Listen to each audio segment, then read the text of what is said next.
trended downwards. Recent development by the FSC are addressing these obstacles and positioning Belize as a modern and competitive financial center. The need for continuous improvement in the regulatory framework to keep pace with global standards is crucial. Additionally, increasing public awareness and enhancing investor education are considered key areas that require ongoing attention. There is a need for a revitalization of the financial sector. There's a need to promote and market the country as a global competitor in this financial sector. The FSC, supported by the government of Belize, has spearheaded the creation of Finance Belize. The future looks promising. Belize is committed to modernizing its financial infrastructure, including leveraging technology to streamline operations and enhance market accessibility. The integration of fintech and subtech solutions is expected to transform the industry even more, making it more efficient in delivering these financial products while properly managing regulatory compliance. The securities industry in Belize is at a critical juncture. With its robust regulatory framework, diverse investment opportunities, and strategic aimed at modernization, Belize is well on its way to becoming a significant player in the global securities market. The collective efforts of the FSC, Finance Belize, stakeholders, including the diaspora, globally, will undoubtedly drive the industry forward, ensuring sustainable growth and prosperity. I look forward to witnessing the continued success and evolution of Belize's security industry. Belize's financial service industry can serve as a vital bridge between homeland and the diaspora. It enables Belizeans living abroad to invest in their country's future, ensuring mutual growth and prosperity. By leveraging these financial services, the diaspora can play an important role in the continued development and success of Belize.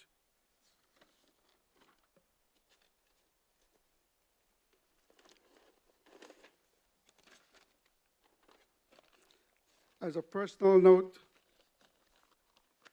I am really very happy to see the diaspora taking such a leadership role in bringing these enlightenment and education to the US and I guess to the global public. It has been lacking in the past. We have not been able to have the diaspora abroad come back to Belize. They have an emotional attachment. We need to see them come back with a financial attachment. Let's invest in Belize. Let's invest in our homeland, guys. Thank you.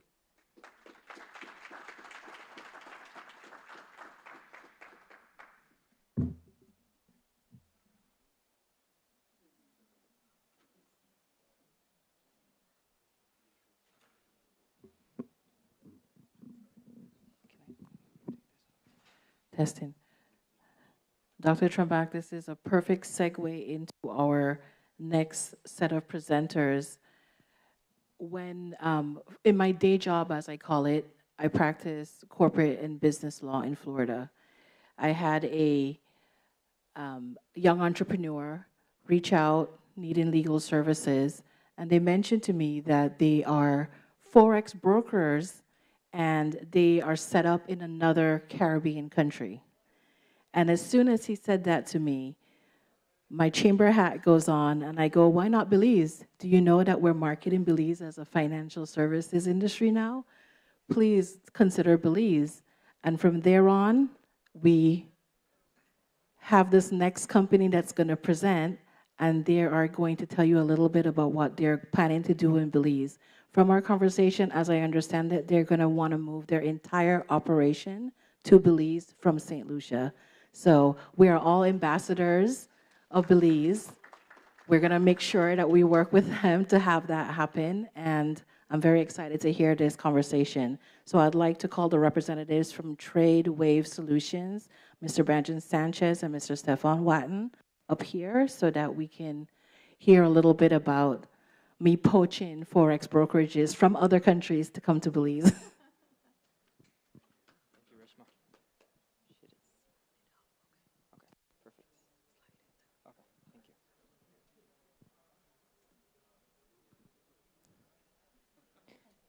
Thank you, Rishma and Michael, for putting this together. The opportunity to go ahead and share the stage with some amazing officials and individuals in the room. I've been in the Forex space for the past 6 years, started out as a retail trader, and now a broker consultant. We built over 10 brokers globally across many different jurisdictions, but as Rishma mentioned, our main jurisdiction at the moment is St. Lucia. We operate both on the retail sector and on the private side for our brokers.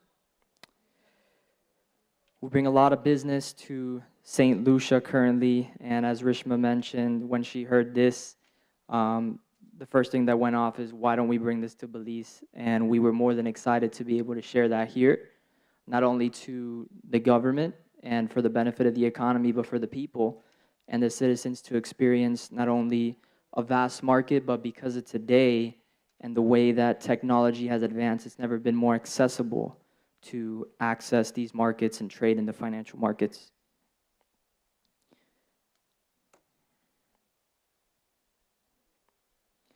So what is Forex? Short for foreign exchange market. It encompasses the global marketplace for all major world currencies. It is the largest and most liquid financial market in the world with $6.6 trillion in daily trading volume, operating 24 hours a day, 5 days a week. All transactions involve parties buying and selling currencies.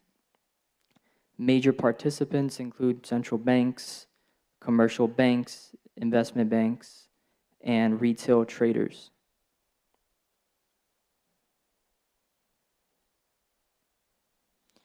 So how do we make money in Forex? Because of the extreme liquidity, traders all around the world are able to capitalize massively on price fluctuations by correctly predicting whether the market will go up or down. If predicted correctly, brokers like ourselves will pay you the profit that you've made.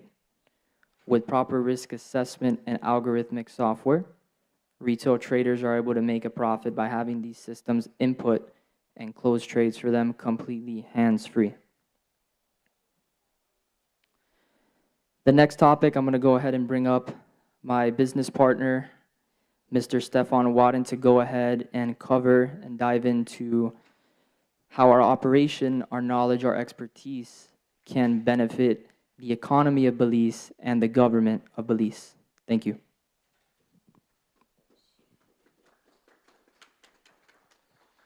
Thank you, thank you. As Brandon said, my name is Stefan Watton.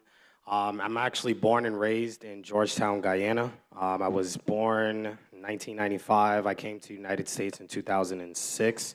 I'm 28 years currently, and you know, a lot of people say that they can relate to a third world country. They really can't, right? You guys know, you know, being in these third world countries, there's not a really lot of opportunity, right? So it's crazy now, you know, years later, just from me dabbling into this Forex space. I've done the college thing. I graduated my bachelor's in biology, had a corporate job in New York City, wasn't really making that much money, got into learning how to trade in 2019, haven't looked back since. I've seen an amount of massive success in this space. I was able to, at a young age, you know, take care of my family. I bought a $500,000 home for my mom, brand new car. These are just certain things that I wanted to do for my family because we never had that, right? Growing up in Guyana, you know, it was very hard. Coming over here, I felt like I had to give my parents a lot, right? So I'm not gonna do too much. I just want to get into this so that you guys can really understand the opportunity, because this can really not only change everyone in here's life, but you know, the people in the family to come as well. So how does Forex actually benefit the economy of Belize? First and foremost, it's going to give you employment opportunities, right? It's going to give jobs to so many people. whether that's on the customer service side, on the back end, on the front end. You know, so many opportunities for people to actually get a good job that's actually paying, you know, pretty well as well, because you're going to be making a lot of money. So there's a lot of money to give back to people to actually have a job. The attraction of foreign investment from foreign investors, as Brendan said, we do mainly a lot of business in St. Lucia, meaning that, you know, we build our companies directly from there. You know, clients are coming from the US, clients are coming from Dubai, clients are coming from Saudi Arabia, and that's giving a lot of exposure to St. Lucia, to the point where right now St. Lucia is the go-to country to build these Forex brokers because of how easy it is, how professional they are with it, and how respected the, how respected they are in this space. Currency stability. This is just going to give you, you know, just basic current stability within this space when you participate within the Forex market. And then economic diversification. By engaging in the Forex trading, countries can diversify their economic activities, reducing dependence on a single industry or export commodity, meaning that you guys can now not just invest into gold or real estate and these certain things. You can invest into this market, which is a digital market. It's liquid, and you guys can actually be making money every single day as a people, right? As a government, as a company. It goes levels up, right? There's retail traders all the way up to liquidity providers. You guys can actually, as the country of Belize, form your own liquidity pool between, you know, just people and investors within the country, and then more so importantly, people outside of the country. And I have investors and clients that will put 7, 8, 9, 10 figures into operations like this, especially when it's backed by the government, because it's all about trust in this industry, right? The money is always going to be there. That's the one thing I want you guys to understand. The money will be there. It's just more so, can other people in other countries trust Belize to make sure that everything is done professionally, right? Money is there. When people want it, they can touch it. You know, the results are there, and we help facilitate that and make that infrastructure and build that infrastructure for you guys. Now, how does this benefit the government of Belize? So obviously, revenue generation. You know, the government is going to be making a lot of money from fees, commissions, spreads. These are different things that, you know, brokers, liquidity providers will charge. This is something that Belize as a country can actually do and start bringing in a lot of revenue. Trade balance management, technological advancement, right? I'm sure you guys know about AIs now, bots, systems. These are things that real banks, real hedge funds are using, right? Where they make somewhere along the lines of 3 to 5 to 10% a month on millions of dollars, right? And this is just a side, I would say, like a side investment, because obviously they're depending on people to bring in deposits. They take those deposits. If you guys don't know, most banks are actually trading your money, right? So you're going to have a lot of technological advancements when it comes to AIs. We have trading systems that trade for us. These are things that we all provide. Liquidity to fund projects. Now you guys will have a huge, I would say, pool of money. You know, once you guys start taking in investors from outside of Belize, plus you pair it with the people that's inside of Belize, you guys can now use that extra liquidity now to fund different projects, right? Now you guys, if you want to go start, build a hotel, you need to, I don't know, build a dam, build whatever you need in the country of Belize. I don't really know exactly what you guys would need, but this liquidity will help fund that as well. Enhance financial sector development, crisis mitigation, right? When you guys go through different crises, whether it's, you know, a hurricane or a tsunami, whatever the case may be, right? Just, you know, thinking hypothetical here. You guys will have funds to handle that and not have to depend on, you know, countries donating and things of that nature. You guys already have your own crisis plan on the back end where you guys can now use that money within the trading space to now take care of your country. And then last but not least, asset management, which I'm sure you guys are very familiar. So this is how Belize can actually stay ahead within the foreign exchange industry. You will allow foreign people and entities to create multiple regulated Forex brokerages out of Belize. If I'm not mistaken, you guys have the IFSC, which is like a new regulation, I want to say, for Forex within the country of Belize. I did some research, and it doesn't seem like it's too expensive, but obviously, if you guys want to attract more people, you have to be more competitive in that space. St. Lucia charges somewhere along the lines of $7,000 to $10,000 just to build a brokerage, right? They don't have a legal, they don't actually have a legal regulation, but they have what's called a legal opinion, and that allows them to fully legally operate within this space. So maybe if we can work out something to where we can make it more affordable for other brokerages, I know I'll be able to bring a lot of clients over to Belize if it's a little bit more affordable than what it is currently right now, and that will bring a lot more volume. We're going to use the banks of Belize to back and provide liquidity for brokerages around the world. Like I said, you guys will be receiving, as a government, as a company, hundreds and hundreds of millions of dollars if you guys were able to pull this off, and we can, as a team, pull this off. And now we have more liquidity for, all the different brokerages around the world. Have an annual Forex convention once a year to bring more people from all over the world to visit the country of Belize. This is very, very major. I could say the one thing that's changed my life is traveling to other countries, learning about Forex within other conventions. Big places like Dubai. I've been to expos in Mexico. There was just one 3 days ago in Cyprus. And this is bringing thousands and thousands of traders and investors and brokers and, so many important people within this space to whatever country that is. So I think, obviously you guys having a Belize convention for Forex would be big for you guys. Obviously, bringing in more people to the country so that they can see how beautiful that country really is, and so on and so forth. And last but not least, providing cheap real estate business offices for Forex brokerages to operate out of and rent monthly when needed. One thing that I know for one of our expenses as a brokerage is that we need business offices, right? Right now, if a client wants a business office, I get them an actual business office in Dubai.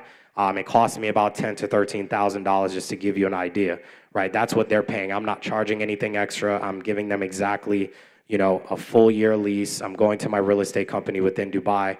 They have a real office in Business Bay. I don't know, how it is in Belize when it comes to real estate, but if you guys somehow, some way were able to allow us to rent affordable real estate and cheap real estate so we can build these offices in Belize, that will also bring a lot of revenue. That's what St. Lucia is doing as well. I have a client that literally just spent maybe $2 million on a building that has about 50 different offices in St. Lucia. He's renting each of that for maybe $2,000 a month. So you can imagine how much just that one building is bringing him.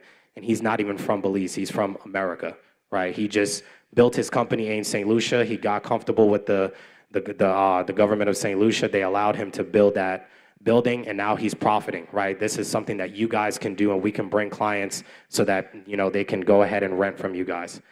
So that's pretty much it. I appreciate you guys so much. Thank you so much for the time. If you guys have any questions, we will be here after this presentation so we can help you guys out. Appreciate the time. Thank you.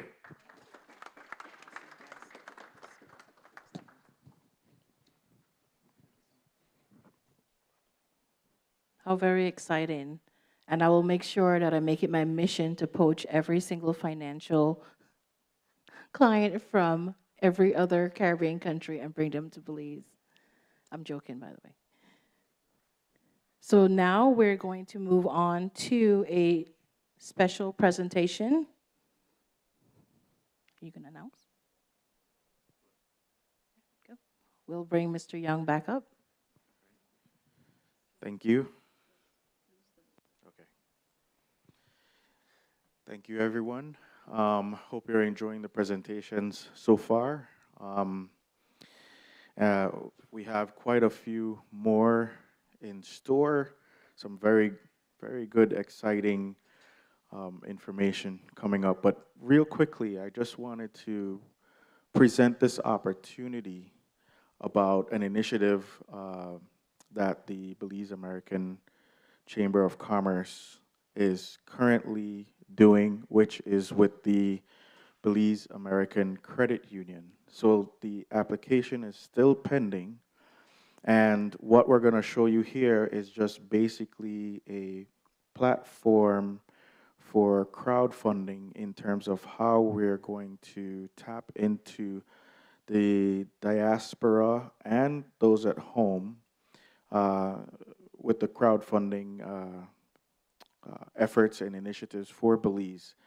And we hope that this will be a pilot program that can unlock another opportunity of access to the small businesses, the MSMEs, and so forth, where we connect home and abroad, right, through technology.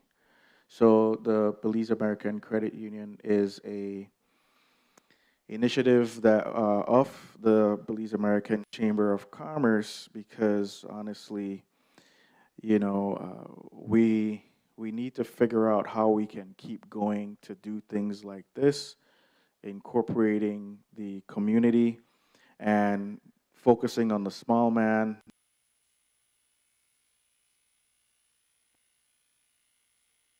It would like the platform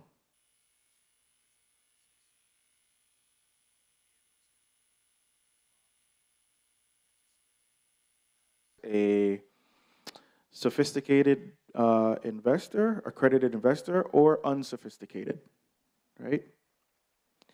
The cap raise for crowdfunding is 5 million by uh,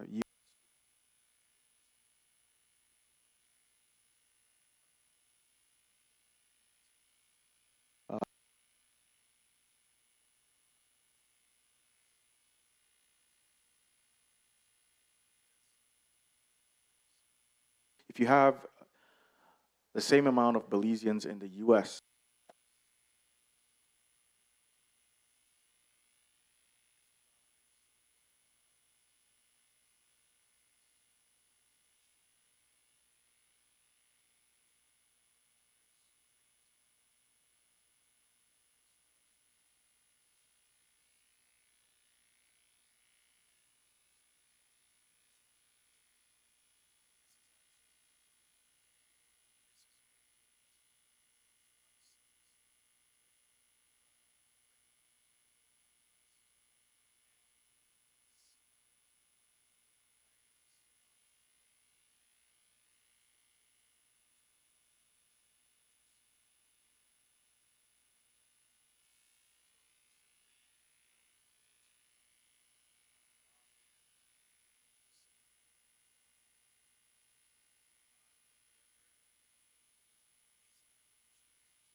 line. And that's it. So for more information, to learn more about our efforts with the crowdfunding and our efforts with the Belize American Credit Union, you can email our offices at info@belizeamericanchamber.org. Okay, thank you very much.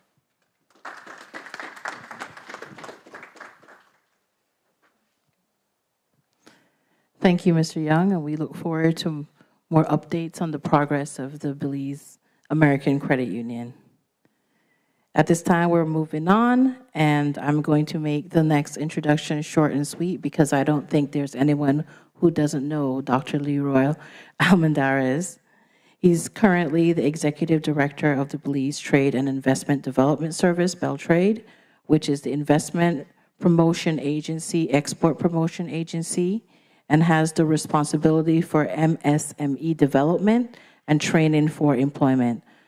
Dr. Almendarez.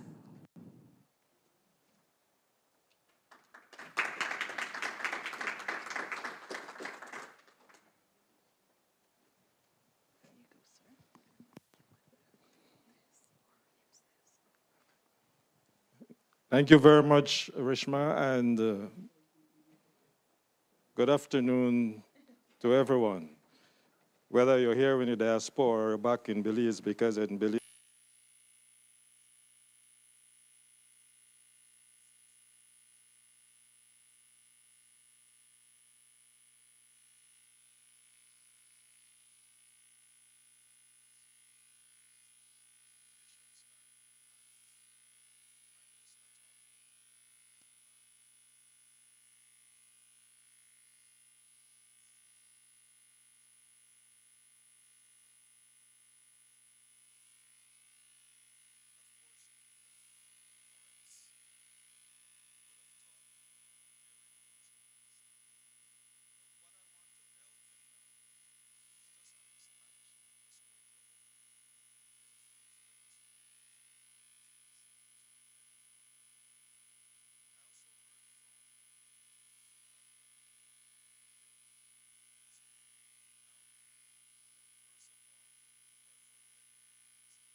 please, when you talk about financial products and some of the other things that we'll be talking about, and so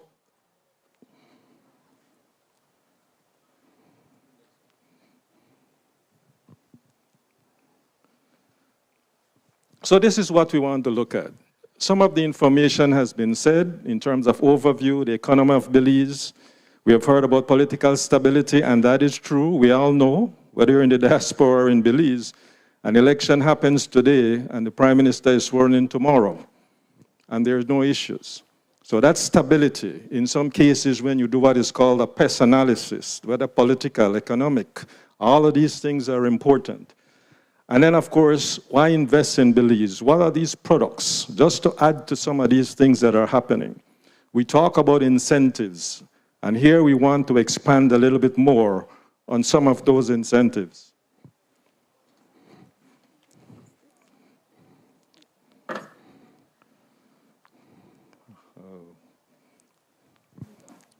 No, I just thought it was touch screen.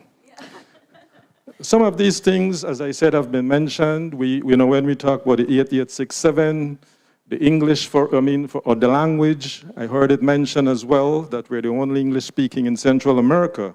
But the other thing I want to add is we're the bridge between Central America and the Caribbean. And so therefore, it gives us not only strategic location, but it allows us to blanket as we establish ourselves as that investment hub.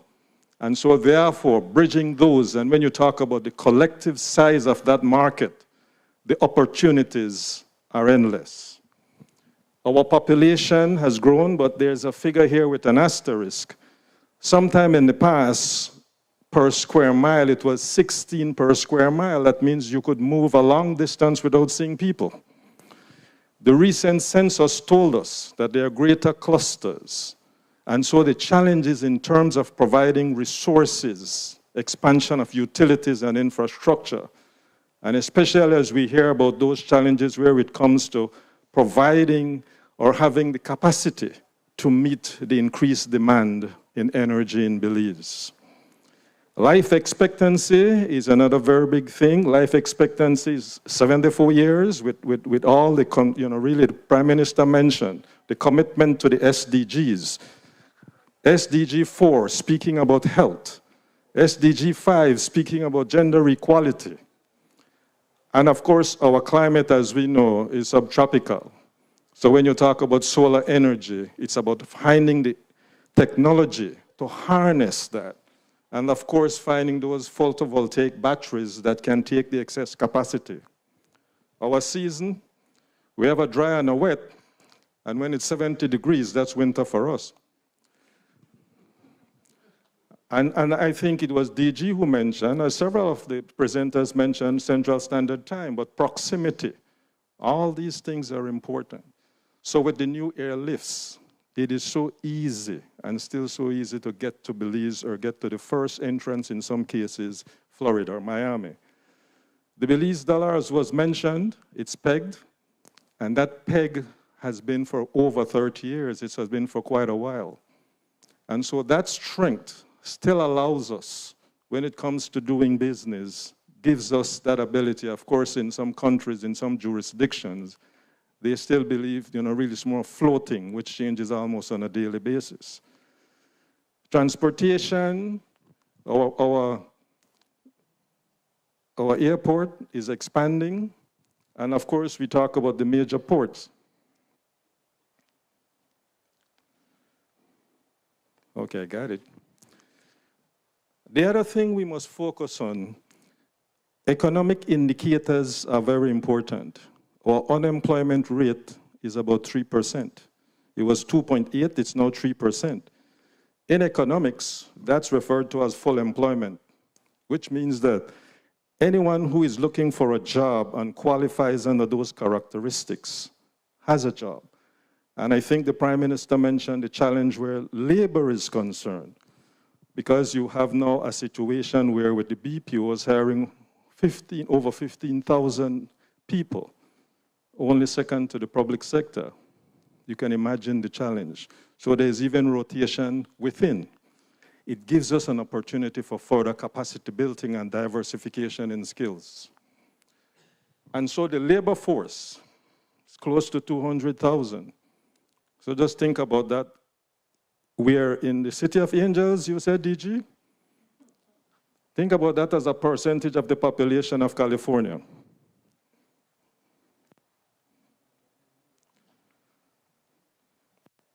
I think another important thing to mention is whenever we hear about MSMEs, we used to think about them as mom and pop, meaning the two-person business, the one-person business, less than 5 employees, sales of less than 100,000. There was recently an alignment with the World Bank's definition.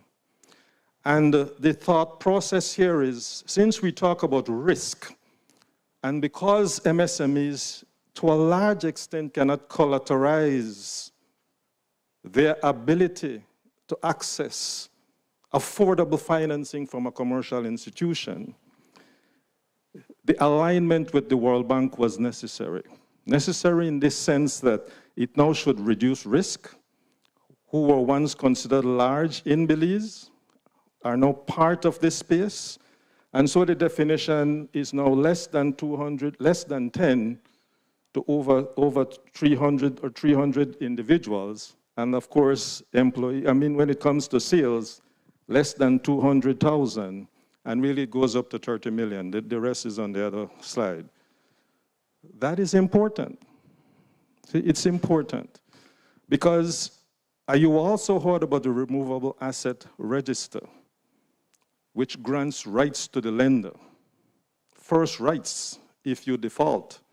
But at least it should reduce the risk, become less risk averse. So in essence, the cost of using money, interest, should be affordable.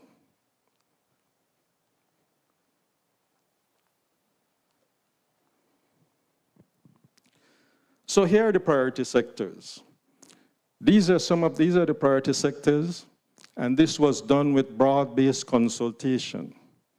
The Prime Minister mentioned traditional and non-traditional. We also saw what happened when the pandemic hit us, the almost immediate downturn. And so we must ensure that if that force majeure, which we cannot control, should come again or something similar, our economy is resilient. So we look at agro-processing, aquaculture, and mariculture. And mariculture is offshore. There I go using that word. Offshore aquaculture. And this is where you can use resources for pharmaceuticals and nutraceuticals. In other words, expanding our market offerings. Auto rentals, that's a big one. Education, we hear about financial products. They're also educational products. Because as you build capacity and increase competitiveness, it's important for us to do so. Global digital services. The pandemic taught us that we had to live 6 feet apart. And if you did not have a digital footprint, you'd have been left from the market. The government launched its digital agenda. And under that digital agenda, we're looking at new products. There's Prime Minister mentioned a Ministry of E-Governance. The global digital services allows us to bridge. Imagine, sometime in the past, if we were standing here in a room talking about something, it would not have been transmitted to Belize. All of that has taught us. So thanks to XTV. The fact that we're talking here, those who are not currently and physically present can participate.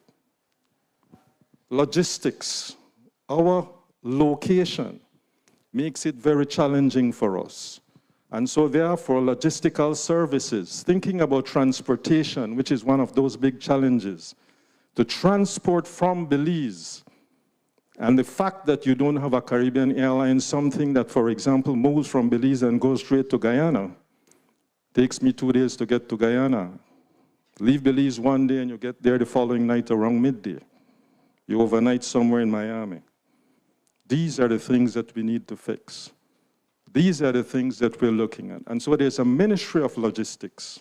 And as transportation, shipping, we might find a way where that cost of having to go through Miami, and I'm not saying you don't go, but the more cost-effective we are, the more productive we become.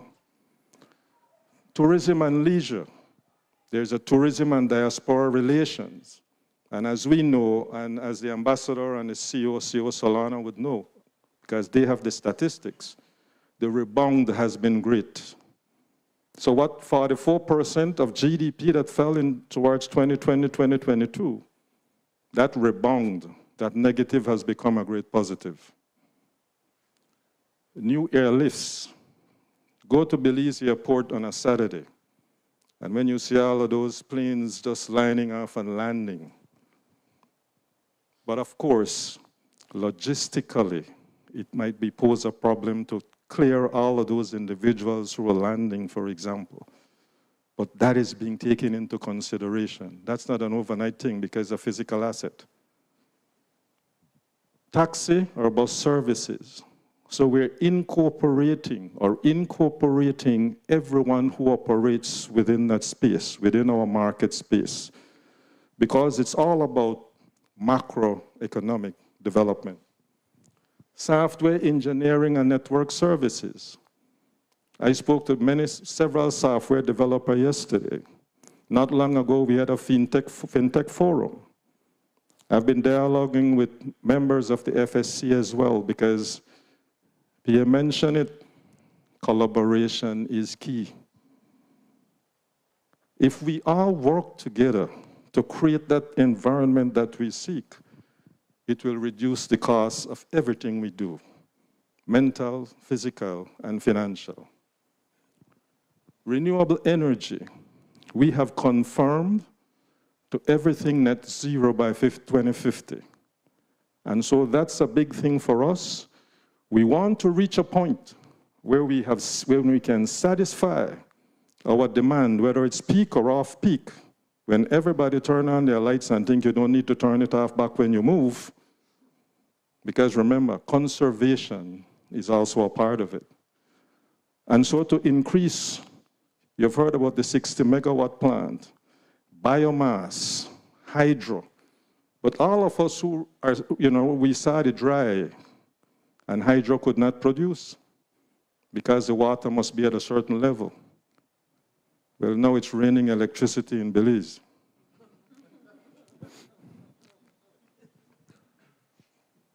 I just made up that one. I think so too. If it's stolen by the FSC, my liars behind me here, Claude. Orange economy. We hear about the creative industry. But what has happened, Belize has segregated its economy. Blue, green, and orange. Blue entrepreneurship, green entrepreneurship, and orange entrepreneurship. And why orange? Orange is the color of fire and the mind, intellectual property of the individual. Can that fire that drives your creativity, that fire that makes you a market leader when there's a need for differentiation or change of strategy. Medical tourism. We were having this conversation, and I'm not sure if it was yesterday. I think it was with Dr. Trumbach. Because we were to meet before, and we met for the past few days, but we have made up for it in conversation, Dr. Trumbach. So medical tourism. You can go to Belize, and many who go to Belize, tourists, utilize our health programs, our medical facilities, medical and dental facilities. So you see what happens. There are value created, but what we must ensure is that we offer the spender the product that the spender needs, quality and standard. And of course, manufacturing. We mostly focus on light manufacturing. But in order for us to reduce the cost of producing a unit with greater efficiency, there is a need for us to focus on that. And so technology adaptation, inclusion, because as we usually say, you make that initial cost, what is called a sunk cost, but in the long run, you see how that cost recovery takes place and the profits that you seek. But the benefits for those beneficiaries, those things are they realize and they materialize.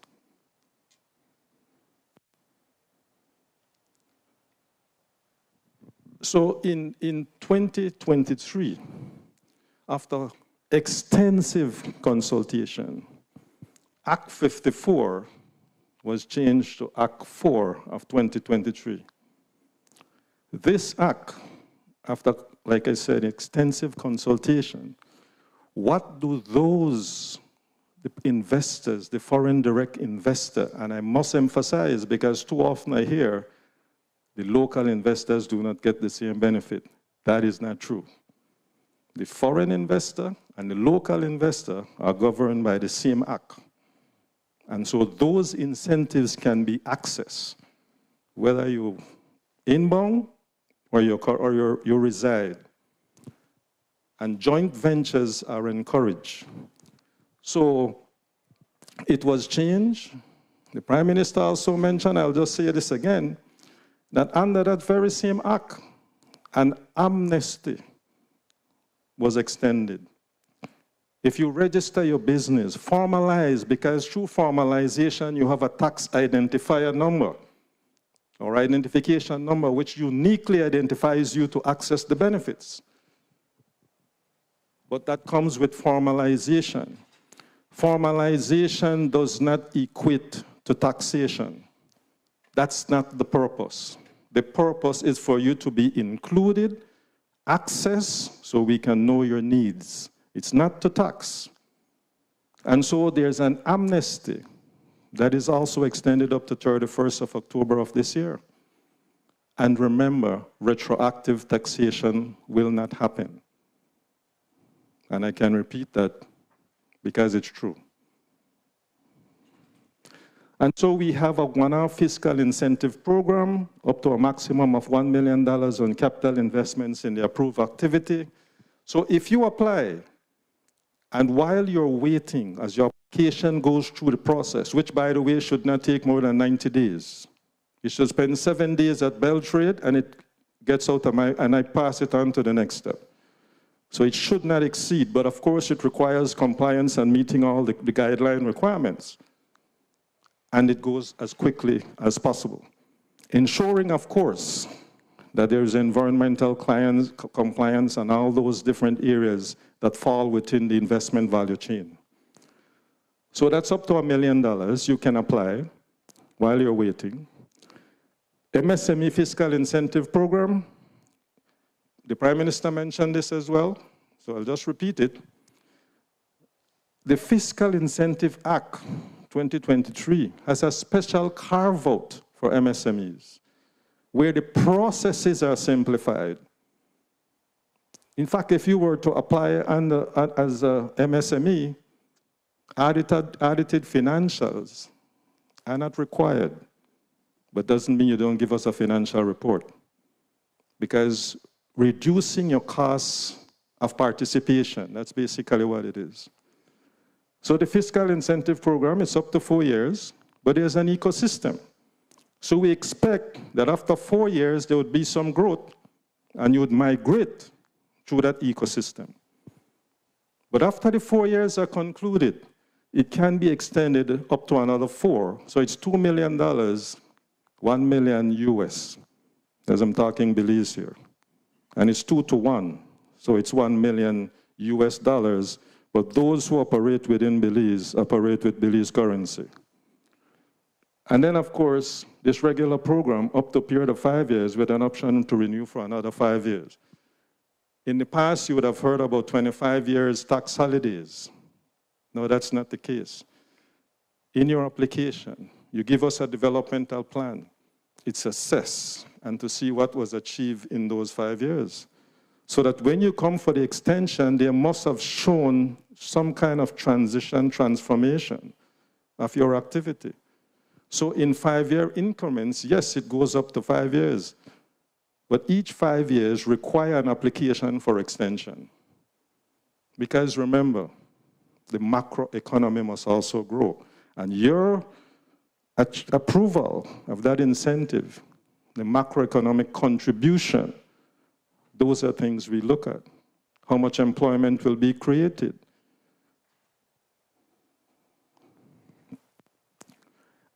And then, of course, like I said, up to a maximum of 5 years. And so the information, but I just want to repeat what the Prime Minister said, since he said it as well. 20% of total procurement, total goods and services consumed by the government must be from the micro, small, and medium enterprise sector. Must be. It's legislated. All right? It's legislated. As a matter of fact, we have several promotions going on in Belize, made in Belize, by Belizean. There are quite a number of them.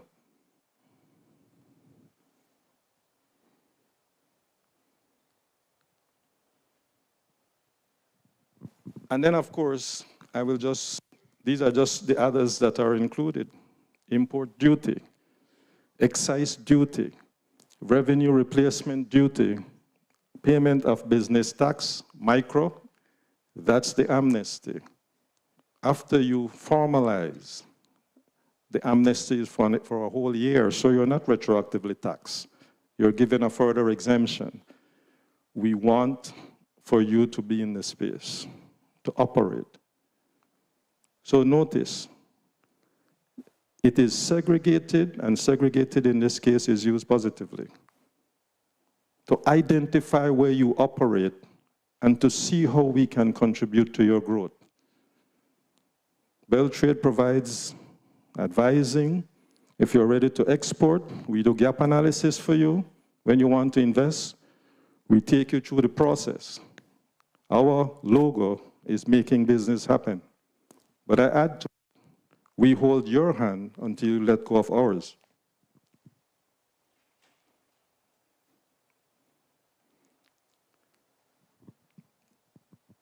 The other incentive is the designated processing area. And this one was once known as the export processing zone.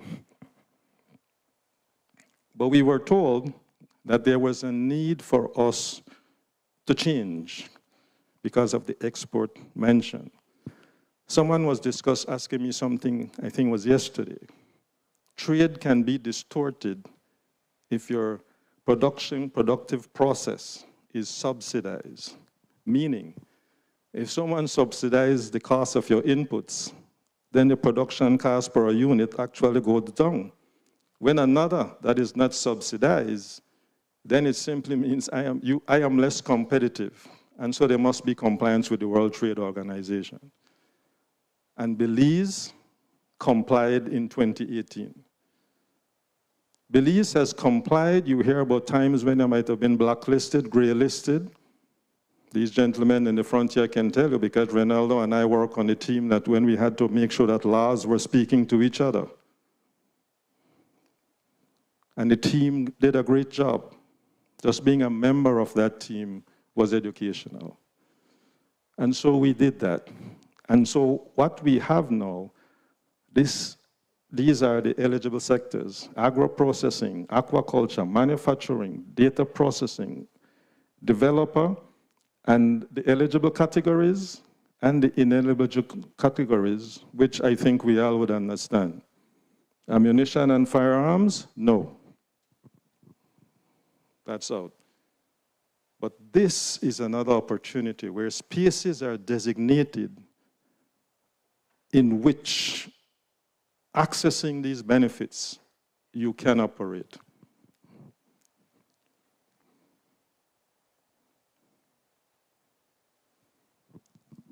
And so these are the benefits under the DPA. Import duty, exemption from property and land taxes, exemption from excise and consumption, that's GST. The FI, GST, no. This one, GST, yes.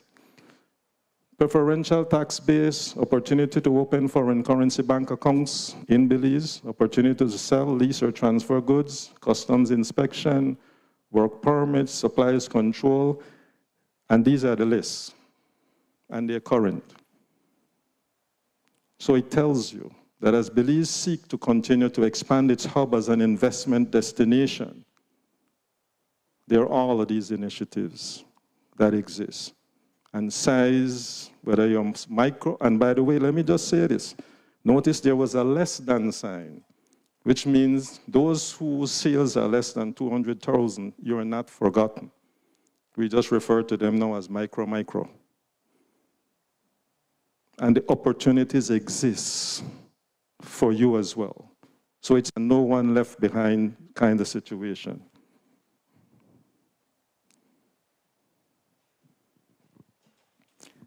And I think the PM mentioned this, and this is a bill that will be moved, headed by FSC DG as a working group. This was something, I must tell you again, great consultation, extensive consultation, and so what we have now is something that should satisfy all those who will be operating within the space.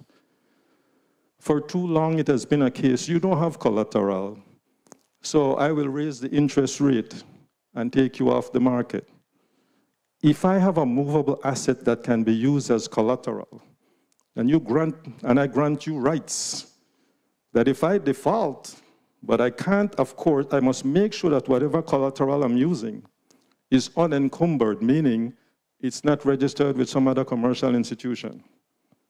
Because when it comes to who gets it, who has first rights and second rights, that becomes a challenge. And so this should reduce that risk. This should allow for greater access to not just finance, but affordable finance. Because the cost of using money should not be the thing that keeps you from operating within a market space or marketplace.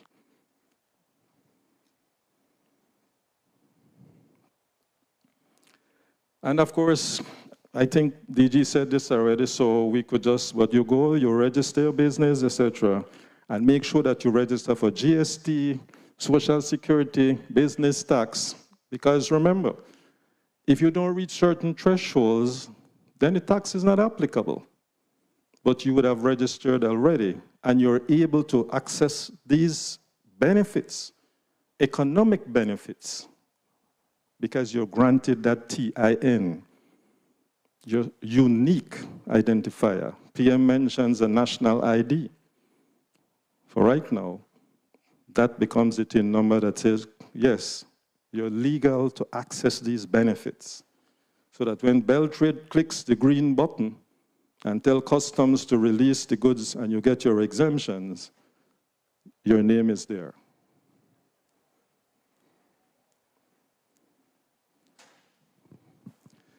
And I just want to end with this because I hear several of the colleagues, including PM, first person to mention it. There were a number of policies and strategies that were established. All of them, not in isolation, not without thinking about the beneficiaries. The National Investment Policy and Strategy was the first. The MSME Policy and Strategy was revised. It's the second version of it, but more futuristic. And when we talk about export, having a roadmap on how we do that, and the fact that we can help you with that transformation, the transformation in the sense that if you need to go to a market, as most will say to you, there is global market access. It's whether or not what you want to put in that market meets the compliance requirements. Otherwise, they don't enter. So you can't just decide, I want to go into a market. The market decides whether you enter or not. And that's why what we did, holistically, wholesomely, took a look at the marketplace and merged these three documents. And now call it BIBCAP, looking at the whole business and investment climate of Belize, and there is an action plan, creating the space. But within it as well is skills development, because as I like to say, investors don't go to your country because you have high unemployment. Investors go to your country because you have skills that can be leveraged. Otherwise, they don't go. It's not that they just want to employ people. At the end of the day, it's a mutually beneficial or symbiotic relationship that is established. I benefit, you benefit. But for us who are engaged in the whole analysis of whatever you want to present, we must ensure that that happens. And so you have these pillars, and I'm telling you, this is now being implemented. And it requires all hands on deck, public and private sector, for us to fully implement this.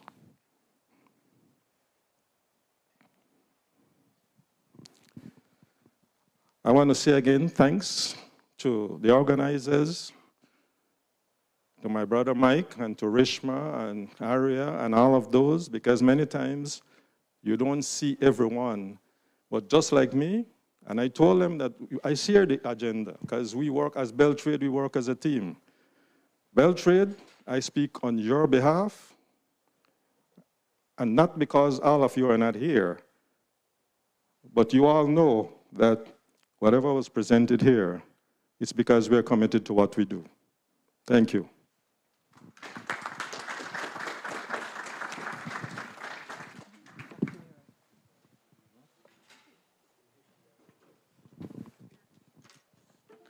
Thank you very much for that. And I have a question for you, but I'll save it for the Q&A session afterwards.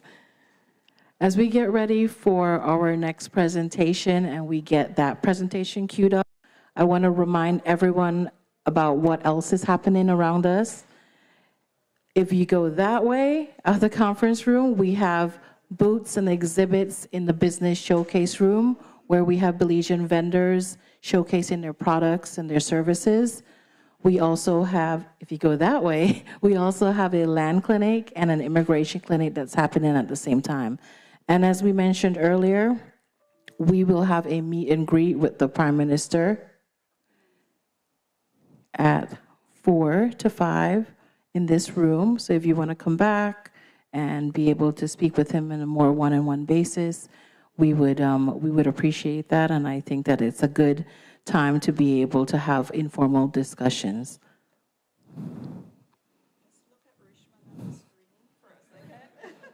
I have to do another song and dance to distract everyone.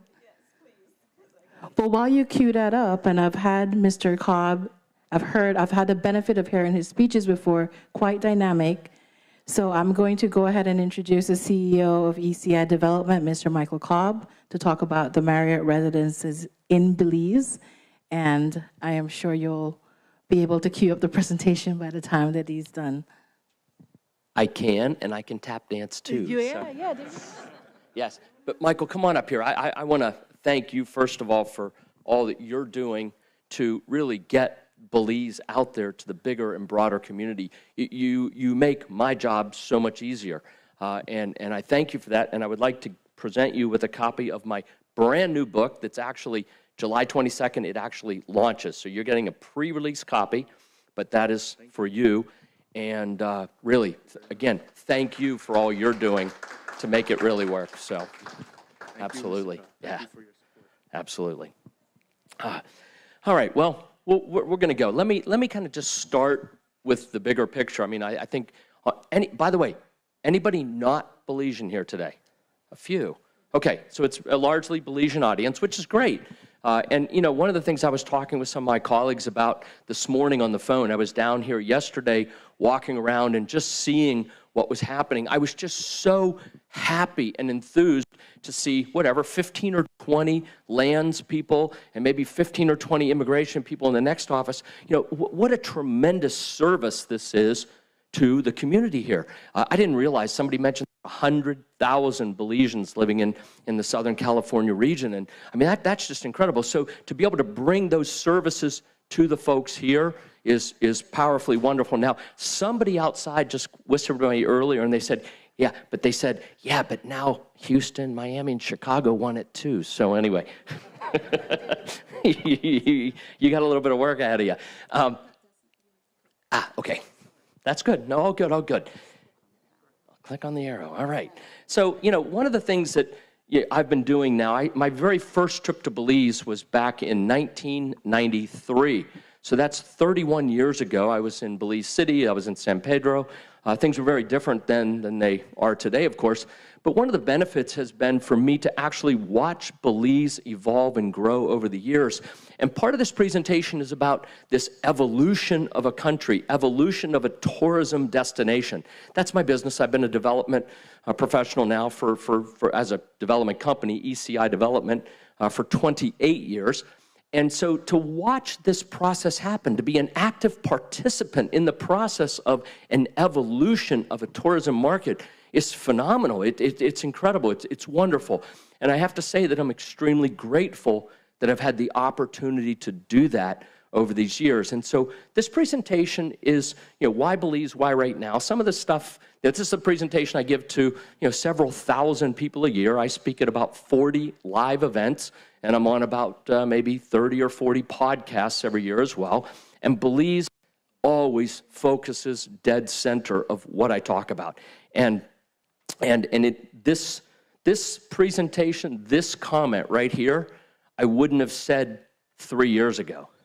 And 3 years from now, I probably wouldn't say it for my business, for this specific opportunity, because Belize is truly in the sweet spot of the tourism path of progress. And we'll talk about why that is and what that looks like as we get into the presentation, maybe. Help. There we go. Thank you. All right. You guys know all this. This is the same stuff Dr. Almendarez just mentioned. But, you know, English is the official language, but actually more important for our clients coming out of North America. English, of course, that's the easy button, right? But the more important important piece of this is the common law. Everywhere in Central America and Latin America is civil law, and it's Spanish or Portuguese, right? And so when you get into documents that are written in Spanish, for example, and they're legal in Spanish, and it's in a legal system that's unfamiliar to most North Americans, that's a big challenge, right? But we've got common law and documents legal in English. That is absolutely a huge, huge plus for the country of Belize. Yeah, we're a Caribbean country. I like the bridge between Central America and the Caribbean. I think that's a great way to describe Belize. And again, for folks that have never been to Ambergris Caye specifically, some of the slides are about that, right? To kind of give the flavor of what the country is like to people who may or may not have ever been there. So why own in Belize right now? Well, we had a great presentation a few moments ago and the rest of the morning, but the economy is growing, right? Some of the statistics that were just put up, $1.3 billion economy, it's growing, unemployment at 3%, which is truly full employment, right? So growing economy, strong economy. I heard the gentleman from Forex. I don't like the word cheap. He said, cheap real estate. I think the better word is affordable real estate. And there really is a value proposition in the country of Belize on the price of real estate. Strong banking laws, financial services. Luigi will be talking about that from Key Bank in a few minutes. And then the bottom one, this is almost unheard of throughout Central America. Financing for foreigners, right? Most of the folks in here are Belizean, no problem. Run down to the bank and get a loan, get a mortgage. But if you're from the United States or Canada and you want to get a loan in Belize or, Panama, Costa Rica, wherever, it's almost impossible. And so the ability to give somebody a loan to own a piece of property in Belize is huge. It's huge. It's a game changer in the real estate sales market, right? Not so much in the development side of things, but in the sales side of things. Because all of a sudden, you're making a product accessible to somebody who said, you know what, I don't have $150,000 to invest in this home or this condo or this property. But you know what, I do have $30,000 I can put down on it, right? And you can finance the rest. It opens the doors to so many more people who want to own a property in Belize. So this is a game changer in the industry. I think Luigi will talk a little bit more about that as well.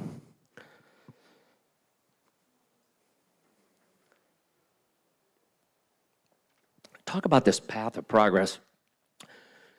I saw a few kind of eyebrows raised when I said, 3 or 4 years ago, I probably wouldn't have said why Belize, why right now for a specific reason. And I think in maybe 3 or 4 years, I probably wouldn't say it for the same reason. I might still say it. I might say why Belize, why right now, but it won't be for the reason that we're going to talk about today. When I first got to Belize, by the way, I like to use this as a popularity. Sometimes they call it what's it called, path of progress curve, development curve, whatever. I actually call it the popularity curve. Here's how I put the various countries on here.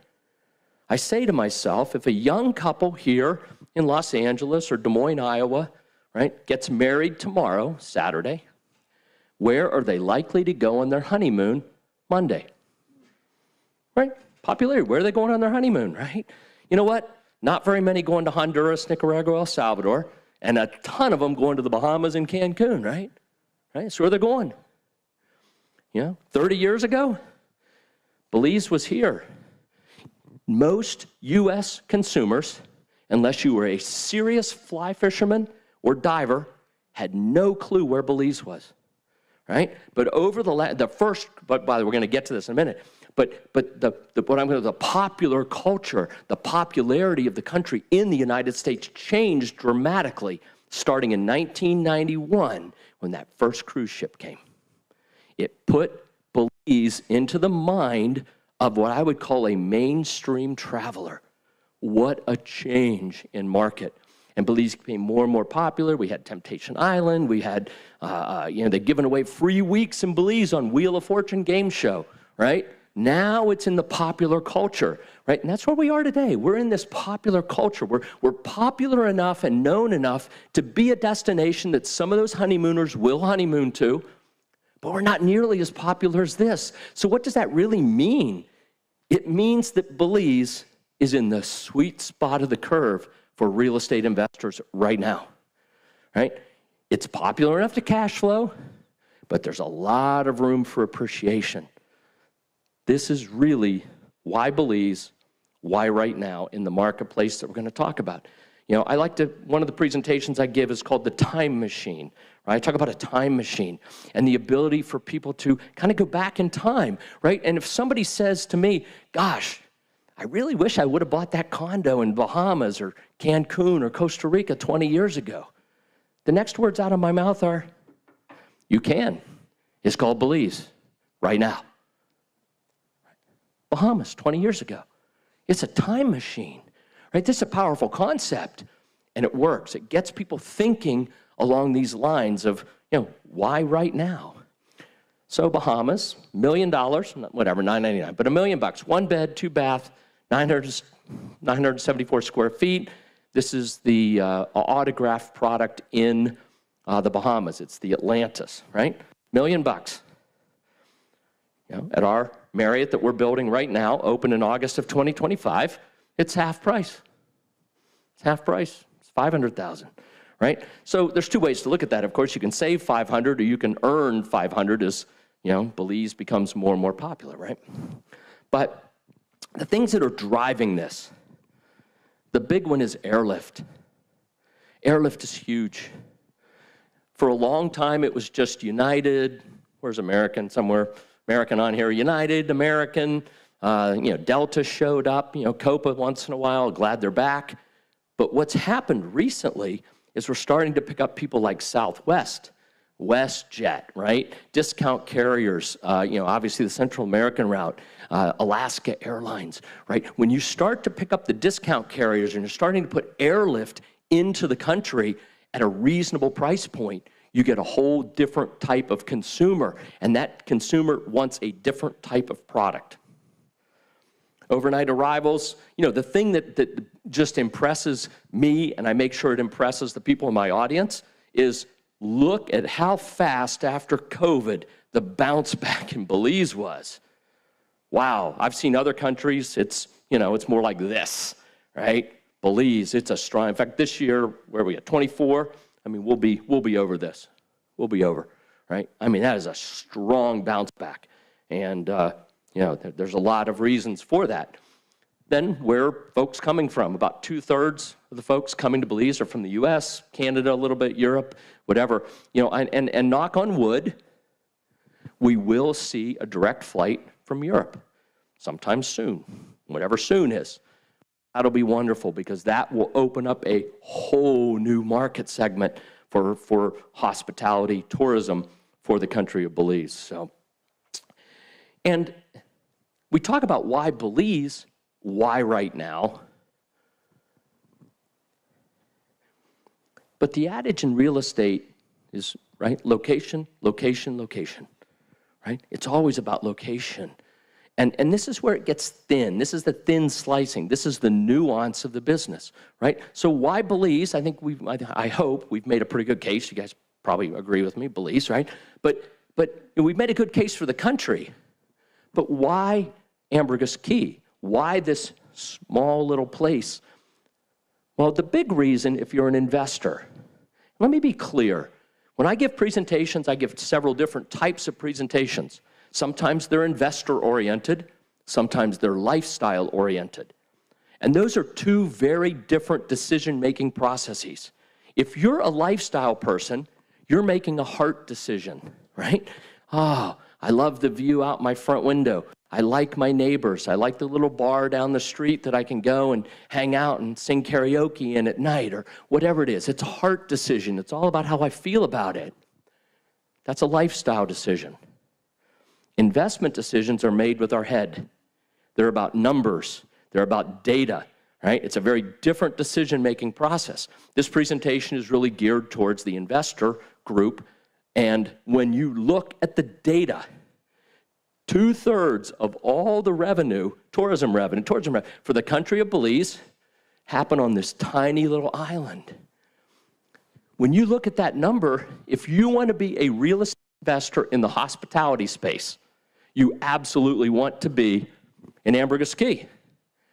Right? On the other hand, if you want a beautiful home on the beach and you don't like the crowds, you want to be in Placencia, PG, Dangriga, right? Lots of beautiful places in the country to be if it's a lifestyle. But if it's an investment and you care about earning return on your investment, you really want to be in Ambergris Caye because you want to be where all the honeymooners go. You want to go where all the people are coming for vacation and spending lots of money, right? Generating revenues.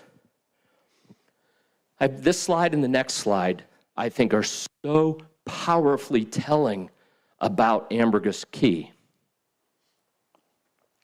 The reason I like this one and the next one is that they're not editorial. No offense to my wonderful BTB folks. They do a great job of getting editorial content placed in magazines, and that's wonderful, and I hope they keep doing it. But see, there, we're saying what we believe about the country, right? We're saying all the good stuff.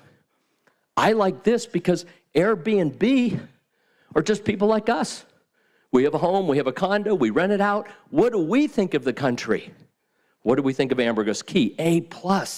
There's some other good grades in here too, by the way. Ambergris Caye, people just like us, normal people who happen to have a property and we rent it, give Ambergris Caye an A+. And the next slide, same thing. TripAdvisor. TripAdvisor. These are people who just go on vacation. Again, they don't have a dog in the fight, right? They just love it because they love it, and they tell people they love it, right? Again, when consumers, when the users of the product or the business people that have a property that they rent start giving you A+ and number ones, that says so much about the destination, about the country. And they're coming for this. I mean, you guys know all this stuff. So just fun things. This is why people come. By the way, this is why people keep coming back and back and back and back, right? The recidivism of visitors to Belize is high, right? It's really high. And I alluded to this earlier, and I just want to drill down on it because this cannot be overstated. I remember my first trip to Belize was 1993. Started our first business there in 1994, a little mortgage company, which ultimately became Key Bank. But back in the early 90s, I became a member of the Belize Tourism Industry Association, BTIA, and the Belize Hotel Association. And I remember, this is probably now going into the mid to late 90s, 97, 98. I remember there was this incredible resistance to cruise ships. Right? I remember especially the Hotel Association. Why should we support cruise ships? They just drop people off and they get back on the cruise ship. They don't, they don't spend any money in our hotels, right? And they don't spend money in our restaurants. And I remember another hotelier who I think is maybe one of the best in the business, certainly one of the best on Ambergris Caye, Julia Edwards at the Sunbreeze. She and I lobbied really hard in both of those associations to support the cruise ship arrivals to Belize. Because both of us understood that if you're thinking 10 years, 20 years, 30 years, if only 1% of the people get off of a 4,000 or 5,000 person cruise ship, we had 300 and some last year, right? So I can't do that math in my head. Anyway, it's a lot of people. If only 1% of those people say, I'm coming back to Belize someday, that's a lot of people coming back to Belize. It's a lot of exposure of a beautiful, wonderful country that 30 years ago, most people had never heard of in the United States, right? But now a lot of people have, and a lot more people have, right? These cruise ships have done this. This is what changed the nature of popular tourism in the country of Belize. And yeah, the cruise ships kept most of the money. I get that. Good for them. But what it did for us was transform a market into something wonderful, powerful, and popular. That's what the cruise ship industry did for us.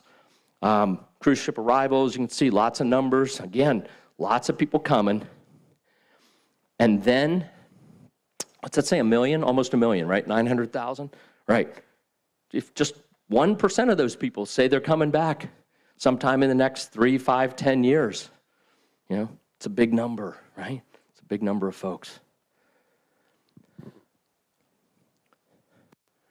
This slide is maybe the only slide that I would need when I'm presenting to investors.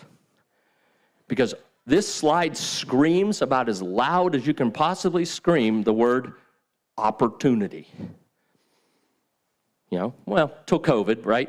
From 300,000 to 500,000 overnight arrivals, rooms went from 1,800 to 2,200. That gap is opportunity in all caps, with exclamation points and stars, and that is opportunity right there.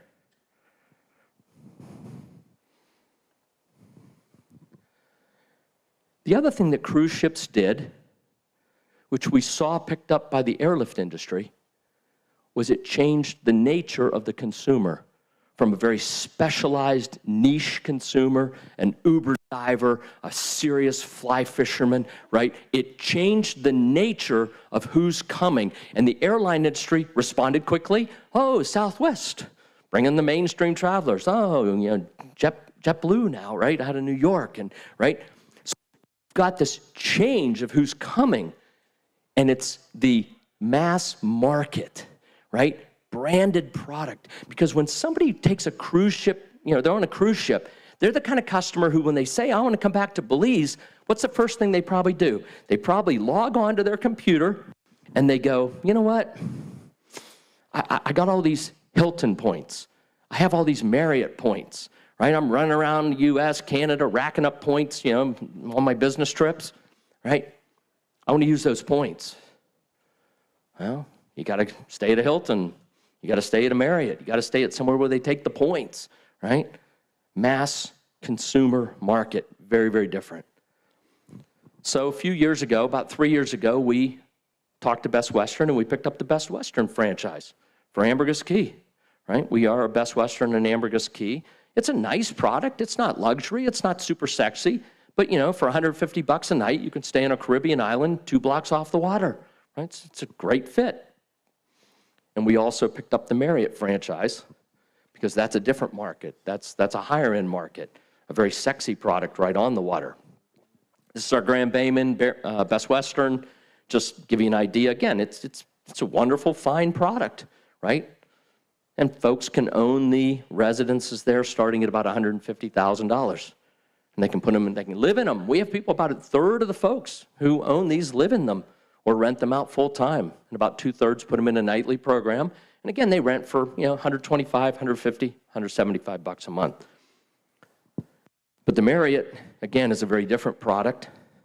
And it's transformative for us as a company. We've been around for 28 years, but it's also transformative for Belize. It's transformative for the industry. It's transformative for, you know, the country, which is incredible. A couple years ago, we had our ceremonial groundbreaking. The important thing about this day was the day that we had all the money to build the hotel. Well, maybe a month or two before that. But the bottom line is that a lot of projects bet on the come. Oh yeah, we got half the money. Let's go, right? And we just see lots of buildings half built, right? Because the other half doesn't come, right? And we see them all over the place. When we had all the money lined up to build our Marriott, we had a big party, and we had ceremonial groundbreaking.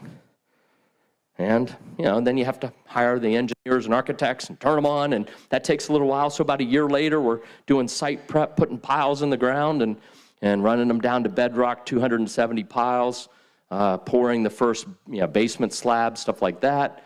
Coming up out of the ground, steel started arriving in January. This was February, a lot of the steel going in. This picture was just, I don't know, last month, I guess I was down there. I took some pictures. Waiting on the floor panels to get floor panels on the first 2 stories to stabilize the steel. All the steel's there. As soon as we get the panels in and over to the island, I think there's some already there, we'll get all the way up to the 5 stories, and then it'll just roll.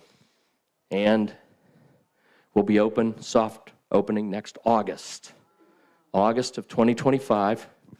And thank you. Yeah, thank you. It's exciting. Oh, it is really exciting. And but going back, one of the things, again, I always like to point this out, especially for investors, Because look, you see a lot of opportunities and propositions. Hey, if you buy this condo and we rent it out for, $200 a night and you get 60% occupancy, you're going to make, 15% ROI, whatever it is. You see these performers floating around all over the place, right? See them up and down the beach of San Pedro all the time. Well, my question as a consumer would be, wow, if you do this, I get 15%. And they go, yep, right here. Here it is, right on paper. Right here. Here it is, the performa. My next question would be, how many are you keeping? I want every bit of 15% I can get, don't you? Right? I mean, if it's such a great deal for me, right, imagine how much better of a deal it is for you because you're not paying the markup. You're not paying the profit, right? It might be a 20% return to you on cost. We're keeping 60 or more % of the residences, our company, because we believe that this will be highly profitable, and we want as much of the profit as we can keep. We'll share 40% with other folks, but 60% of it is coming back to us. We also have an investor program. I'm not going to talk on this, but it's an interesting program where it lets us keep more, basically. Basically, what we do is we give the investor 100% of the income. You, the investor, get 100% of the rental income until you've received double your money. You have unlimited usage rights, all that good stuff. And at the end of that period, when you've gotten twice your money, enjoyed it for, weeks a year, months a year, whatever it is, we get it back, we keep it. So it actually allows us to keep more of the residences. We've been around for 28 years. People used to laugh at me when I said, look, we're building a 100-year company. People would kind of chuckle. I was a young guy back then. We're building a 100-year company, and we've been through a third of that. Right? And when you're looking at those kinds of time frames, you do things differently. You think differently. You think long-term. You think, well, gosh, how can we get more of these back because we want the cash flow for the next, forever, right? Oceanfront properties in a Marriott-branded property for, $320,000. So this is a very, very accessible product, financing up to 80%. Again, making this available to a very wide number of people who want to own a piece of, I would say, the future of Belize. That's an easy way to get a hold of me, by the way, info@ecidevelopment.com. We have a Belize handbook. If you're interested in the stuff about the Marriott, let me know. But I think that's it. I appreciate your time and look forward to seeing many of you on San Pedro. US dollars, yes. Thank you. Absolutely. Perfect segue into our next presenter, the president of the Key International Bank, Mr. Luigi Vevege. Got it.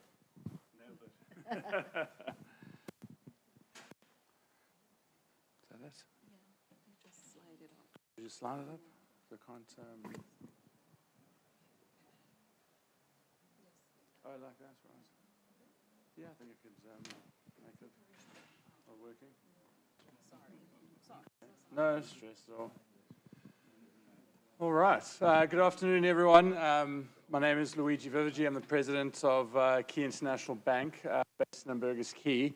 I realize I'm standing between, obviously, you guys and lunch, and I'll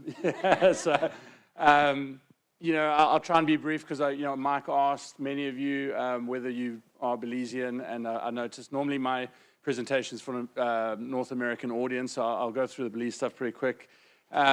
Just a bit of background on the banks. So I'm moving it up here. There we go. All right. So the bank actually started as a mortgage company in 1996 and became a fully licensed bank in 2003. What the founders actually realized is that Americans were coming to the island, falling in love with Belize and Ambergris Key, calling their banker in the States and asking if they could get financing for a condo, a villa, etc. And the banks in America would not finance that at all. And so they'd walk into the domestic banks in Belize and ask for financing. And the domestic banks would say, well, are you a Belizean citizen or resident? They weren't. So they had nowhere to turn, and this is the gap in the market that the founders realized, and that's how Key got started in 96. As I mentioned, fully licensed bank in 2003. Hi, all right, sorry. And the person who just spoke before is the co-founder of the bank and has been here since 1996, Mike Cobb. And we are now the biggest international bank deposit-wise in Belize. Just a brief background on myself. I'm actually the published author of The Digital Banking Revolution. I have also co-authored economic research that was presented before the United States Congress. Just the next slide is just the book and the research that went before the United States Congress. It was on the accuracy of credit unions. All right, as I mentioned, I'll just go through some of the high points. As the Prime Minister mentioned, small country. It is actually the lowest population and lowest population density in Central America, so lots of room to grow. A quick fact I found very interesting. Belize, we sometimes sell ourselves short.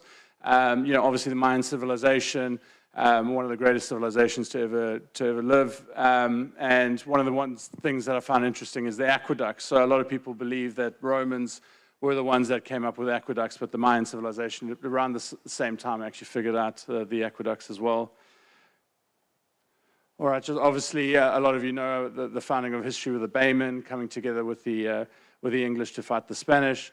Diverse country, with obviously Spanish being one of the main languages. For my American friends, one thing that always sticks with them is obviously the second biggest barrier reef in the world, Commonwealth country, and the king is essentially the head of state for Belize. Now, just wanted to touch on a couple of areas. The Prime Minister obviously mentioned some of these. Obviously, English being the primary language of business through the world. Belize's location, its proximity between North and South America, and obviously legislation plays a huge part in this. Now, most of our clients at the bank actually are due to incorporation, so this is quite a huge aspect to us, the Belizean Trust, the LLCs, etc. So just also for 4 areas, which basically has allowed Key to exist and to attract clients is Belize Bank secrecy. I think Switzerland. Also, the liquidity ratio is almost, so for every dollar that goes in, almost a quarter of that has to stay untouched within the system. So compare that to America, where if a bank collapses, about 3 to 5% might be left there. With us, it's at least a quarter. Right now, it's actually at 32%. So now you might be wondering, why? Who needs Key? Why would you need Key? So the first thing I would say is asset protection. So our clients essentially are looking to diversify from their home base. So it's a very simplistic example, but you look at how when Putin was about to invade Ukraine, we had a lot of Ukrainian clients. As Putin invaded, we started having Romanians, Moldovans. Closer to home, we're having Brazilians now concerned with their politics, and even Americans now who are concerned with what's going to happen in November. Now, the second aspect to that is diversification. So what some people do is they'll take $500,000, put it with Key, and then they'll exchange, say, 200,000 into British pounds or Swiss francs. The third aspect to it is I put here global business. So a lot of people, so when you transact in America, it's like a 6-lane highway. It just kind of flows. But when you take US dollars outside of the US financial system, it becomes quite difficult to transact. And so we step in to assist people. So say, for example, you've got a villa in Belize, Costa Rica, Panama, etc., and you're wanting to pay your architect. Often our American client has a credit union as their bank, and they don't have a SWIFT. And so they don't have the ability to pay further south, and so they open a bank account with Key and transact with us through that way. All right.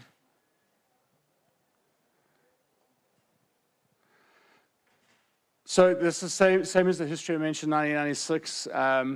when I first started, there was about, I think, 6 international banks. There's now 3 of us that are left. And just, don't take my word for how great Key is.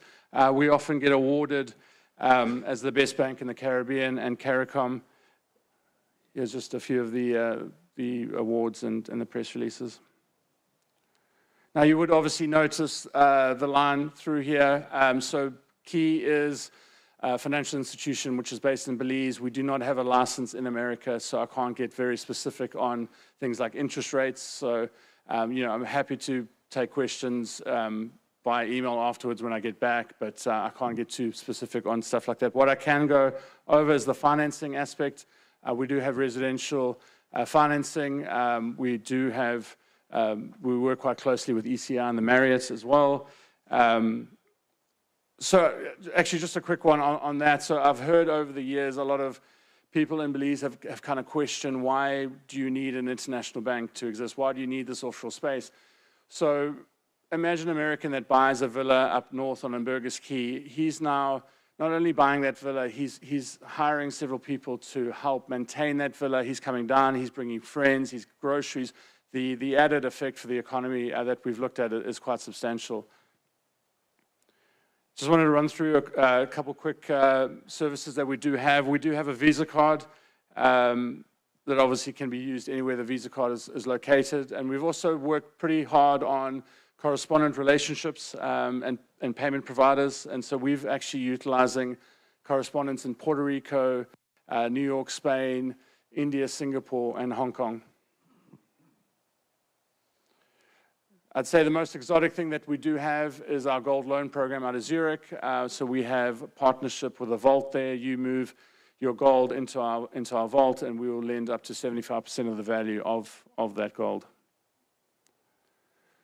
And what's quite also unique is that we actually also have the ability to cash north. If a bank in America provides you with a check, we can actually cash it, even though we're a Belizean institution.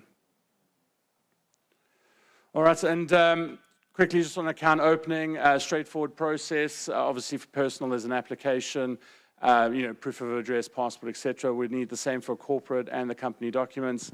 You don't have to fly to Belize in order to open a bank account. You can do it online remotely. You have the ability to utilize a paper-based application, or we do have a digital version now that you can actually go through the process on. All right, that was it. Short and sweet. Thank you. Short and sweet. Thank you so much. Thank you, Mr. Luigi. As Mr. Luigi said, I don't want to be the person to stand between you and lunch, but we do want to go ahead and open the floor to some Q&As, and then for those in the audience who would like to say a few words, make comments, talk about the businesses that they have, very short, and we can make sure that we have some interaction from the audience. And I'll start because I do have a question for Dr. Leroy. When you talked about the priority sectors, I was curious about your take on Airbnbs and Verbos in terms of the accommodations. As a priority sector. Thank you, Des.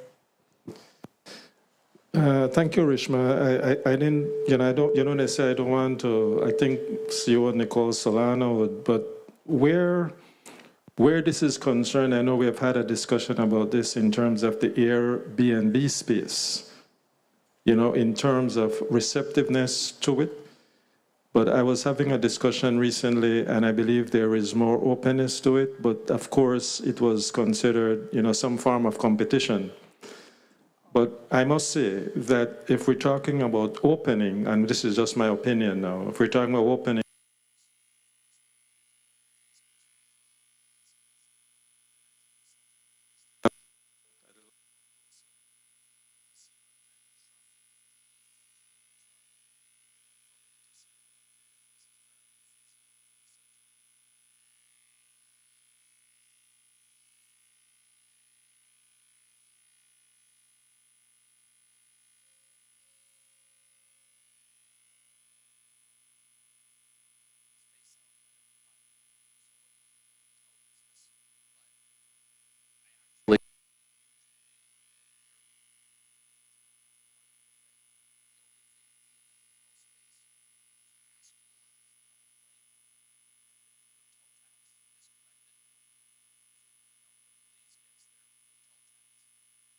But other than that, I think Airbnb is a wonderful thing. You saw my slide. It promotes the country. You've got, thousands, tens of thousands, hundreds of thousands of people all across the world talking about Belize, putting it out there on their social media. Like, this is a wonderful thing for the country of Belize. I think the challenge for the government of Belize is to figure out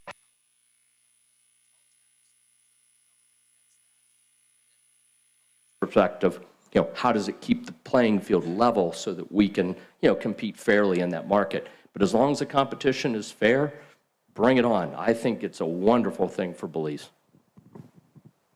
Thank you, I appreciate it. Mr. Mohammed. Very good, thank you. This is for Dr. Almendares also.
I'm the CEO of News.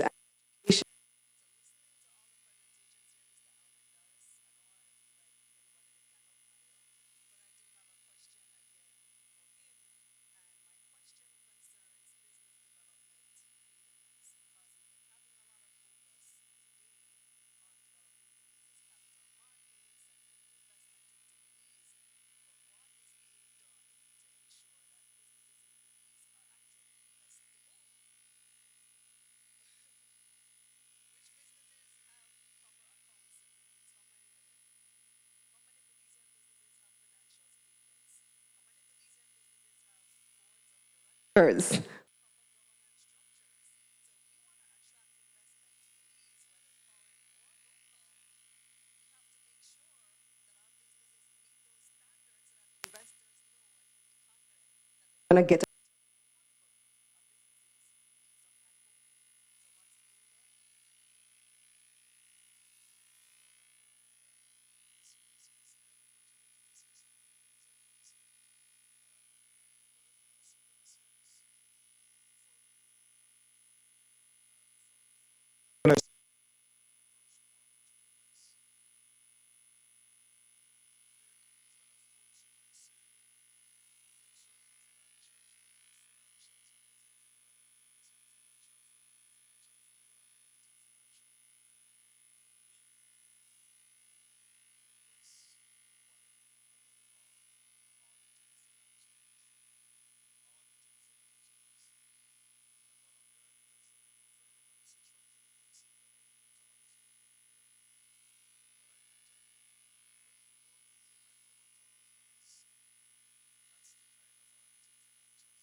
business.